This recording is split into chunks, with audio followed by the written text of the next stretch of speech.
주 안에 사랑하는 의정부 비전교회 성도 여러분 반갑습니다.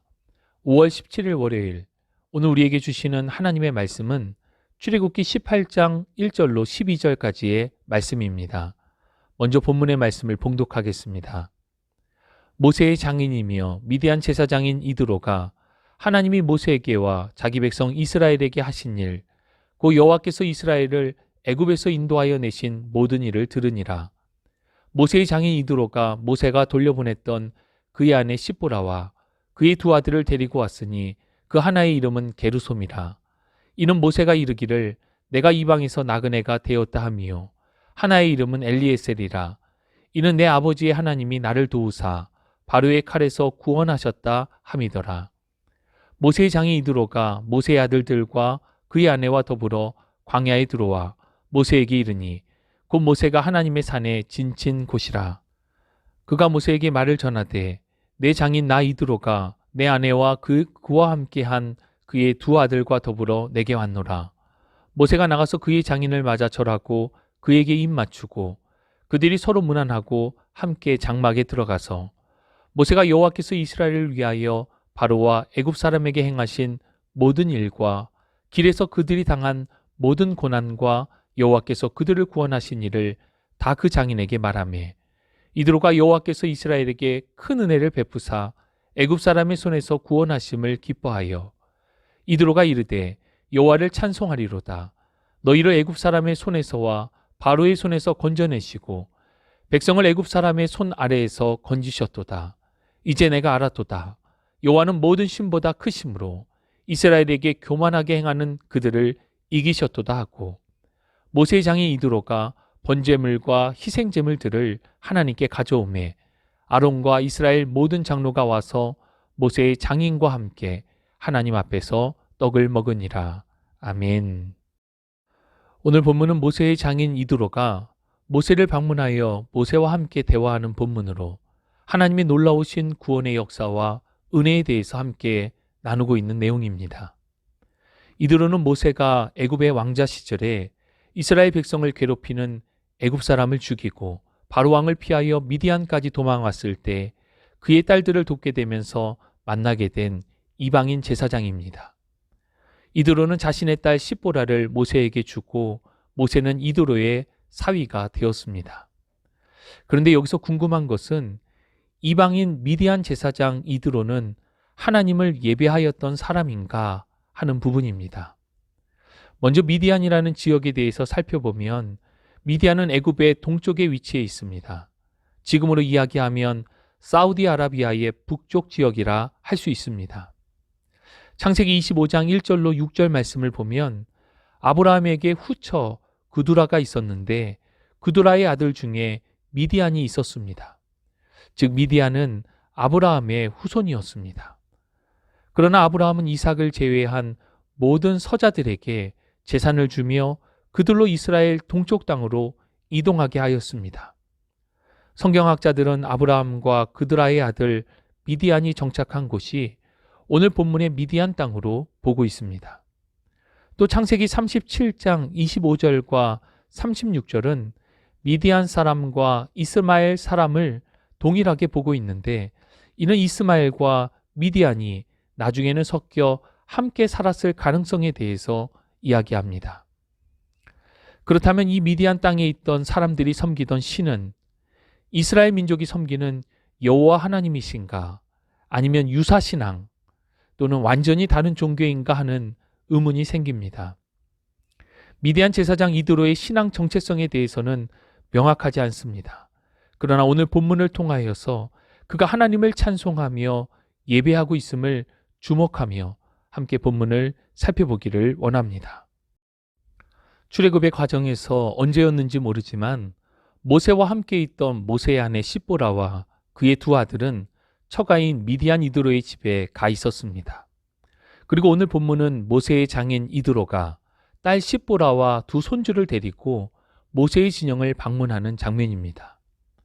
이드로는 모세를 만나기 전 이미 하나님께서 모세와 이스라엘을 애굽에서 인도하여 내신 모든 이야기를 들어 알고 있었습니다. 이드로가 진영에 도착했다는 소식을 들은 모세는 나가서 그의 장인을 맞이합니다. 그리고 모세는 그동안에 있었던 모든 일들을 그의 장인 이드로에게 이야기합니다. 8절 말씀, 모세가 여호와께서 이스라엘을 위하여 바로와 애굽 사람에게 행하신 모든 일과 길에서 그들이 당한 모든 고난과 여호와께서 그들을 구원하신 일을 다 그 장인에게 말하매. 모세는 이스라엘이 애굽에서의 학대, 그리고 애굽에 내려진 10가지 재앙을 통한 출애굽을 이야기하였습니다. 출애굽의 과정에 홍해 바다가 길이 막혔을 때에 하나님께서 바다의 길을 여셔서 걸어 바다를 통과한 이야기. 뒤에서 추격해 오던 애굽의 군대를 하나님께서 막으시고 결국 그들로 홍해의 바닷속에 수장케 하신 이야기. 광야에서 목마름 속에 있을 때에 반석에서 물을 내신 이야기. 쓴물을 단물로 바꾸신 이야기. 배고픔 속에 하나님께서 매일 아침과 저녁으로 만나와 메추라기를 주고 계신 것을 이야기하였을 것입니다. 이 모든 이야기를 함축한 것이 8절의 말씀입니다. 즉 여호와께서 이스라엘을 위하여 그들을 구원하셨다라는 것입니다. 이 이드로는 이 모든 구원은 여호와께서 큰 은혜를 베푸셨음이라 고백하며 함께 기뻐하고 있습니다. 여기서 그치지 않고 이드로는 여호와 하나님을 찬송합니다. 10절과 11절 말씀. 이드로가 이르되 여호와를 찬송하리로다. 너희를 애굽 사람의 손에서와 바로의 손에서 건져내시고 백성을 애굽 사람의 손 아래에서 건지셨도다. 이제 내가 알았도다. 여호와는 모든 신보다 크심으로 이스라엘에게 교만하게 행하는 그들을 이기셨도다 하고. 이드로는 모든 신보다 크고 강하시며 이스라엘을 구원하신 하나님을 기쁨으로 찬송합니다. 그리고 이어지는 12절 말씀을 보면 이드로는 하나님께 제사를 하고 그 제물을 이스라엘의 모든 장로들과 더불어 함께 나눠 먹습니다. 본문의 말씀을 통하여 확인할 수 있는 것은 이드로는 하나님의 구원과 은혜를 찬송하였고 하나님을 예배하였습니다. 혹 이전에 이드로가 어떤 신앙을 가졌었는지는 정확하지 않지만 이제 그는 하나님을 구원과 은혜의 주님으로 고백하며 하나님을 예배하고 찬송하고 있다는 것입니다. 오늘 본문의 말씀을 통하여 우리에게 주시는 교훈은 첫 번째, 하나님은 나에게 어떠한 분이신지에 대한 고백이 있어야 한다는 것입니다. 7절과 8절의 말씀을 보면 모세는 이드로를 만나고 문안 인사 이후에 하나님께서 행하신 일들에 대하여 다 이야기하였습니다. 8절 하반절에 여호와께서 그들을 구원하신 일을 다 그 장인에게 말하매. 하나님의 구원의 감격이 있는 사람은 그것을 이야기하지 않을 수 없습니다. 모세는 하나님께서 지금까지 행하신 모든 일들을 감격에 겨워 다 나누고 있는 것입니다. 주 안에 사랑하는 여러분, 지금까지 우리를 인도하신 에베네셀의 하나님, 그 은혜를 기억하며 고백할 수 있기를 원합니다. 하나님의 자녀로 나의 나 된 것은 전적인 하나님의 은혜입니다. 이러한 은혜를 늘 마음에 새길 수 있다면 우리의 삶은 늘 감사가 그칠 수 없을 것입니다. 출애굽의 놀라운 은혜를 경험하였음에도 이스라엘 백성들이 반복적으로 불평과 불만을 하는 것은 이러한 하나님의 은혜를 늘 마음에 새기지 않았기 때문입니다. 은혜를 잊으면 감사가 사라지고 감사가 사라지면 그 자리를 불평과 불만이 대신함을 기억할 수 있기 바랍니다. 때문에 우리의 입술에는 늘 하나님이 나에게 어떠한 분이신지에 대한 고백이 있어야 합니다. 이러한 고백은 기도를 통하여 찬송을 통하여 계속되어야 하고 우리 주변에 있는 사람들에게 나눔으로써 또한 계속되어야 할 것입니다. 오늘 본문의 말씀을 통하여 주시는 교훈 두 번째, 우리는 모두 하나님 앞에 있음을 기억해야 합니다. 12절의 말씀을 보면 모세의 장인 이드로가 번제물과 희생제물들을 하나님께 가져오매 아론과 이스라엘 모든 장로가 와서 모세의 장인과 함께 하나님 앞에서 떡을 먹으니라. 이드로가 드린 희생제물을 이스라엘의 모든 장로들과 함께 나누는 식사 자리를 설명하면서 본문은 하나님 앞에서 나누었다라고 이야기하고 있습니다. 하나님께 드려지는 예배뿐 아니라 함께 나누는 식사와 교제의 모든 것이 하나님 앞에 있습니다. 여기서 하나님 앞에 있다는 것은 하나님의 절대 주권을 강조할 뿐 아니라 그 모든 이유와 목적이 하나님께 있다는 것입니다. 식사를 하는 것도, 대화를 하는 것도, 우리가 일을 하는 것도, 심지어 휴식을 하는 것도 그 이유와 목적이 하나님께 있다는 것입니다. 궁극적으로 우리의 삶은 하나님께서 기뻐하시는 거룩한 산제물이 되어야 합니다.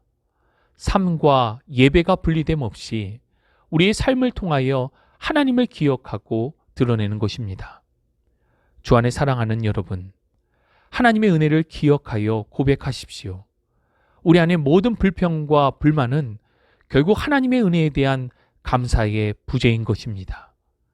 하나님의 은혜에 대한 감사로 우리의 삶을 날마다 채워나가고 또한 우리의 삶의 모든 영역에서 그 이유와 목적이 하나님께 있음을 인정하고 고백하십시오. 우리 모두는 하나님 앞에 있음을 기억하며 삶의 예배로 거룩하고 복된 삶을 살아나가는 우리 모두가 될 수 있기를 간절히 소망하며 축복합니다. 하나님 감사합니다. 오늘도 주시는 주의 귀한 말씀을 받습니다. 죄와 허물로 죽었던 우리, 아무런 공로와 능력이 없는 우리를 오직 하나님의 은혜로 구원하시고 지금 이 순간까지 인도하여 주셨습니다. 이러한 주신 은혜를 기억하며 감사해야 함에도 때때로 우리는 지금 삶의 처지와 형편에 낙심하기도 하고 불평과 불만으로 은혜를 대신할 때도 있었음을 주님께 고백합니다.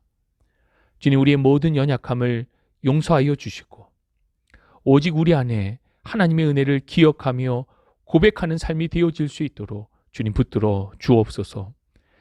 이렇던 감사가 회복되게 하시고 우리의 모든 삶이 하나님 앞에 있음을 기억하며 거룩한 삶의 예배자로 우리를 붙들어 주옵소서.